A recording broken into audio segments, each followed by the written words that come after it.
can you use appropriate tools to solve volume problems? Jeremiah needs to build a display of boxes that is 4 feet tall. The boxes he uses are cubes that measure 1 foot on each edge.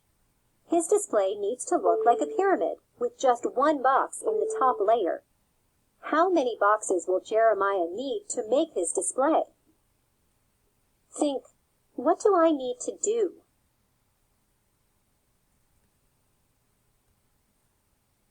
I need to choose an appropriate tool to solve this problem.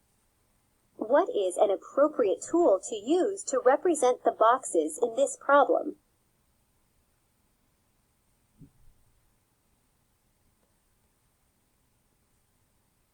Cubes. Each cube will represent one box that measures 1 foot on each edge. Think, how can I use appropriate tools strategically to help me solve this problem? I can decide which tool is appropriate. Use cubes to solve this problem.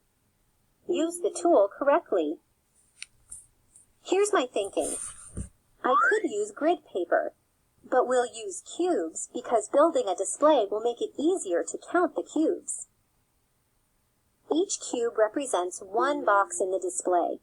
My display will have 4 layers because it needs to be 4 feet tall, and each box is 1 foot high. The display is shaped like a pyramid.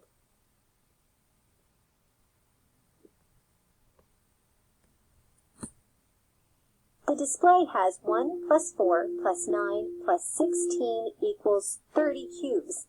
So Jeremiah needs 30 boxes in all to make his display. Now you know how you can use appropriate tools to solve volume problems.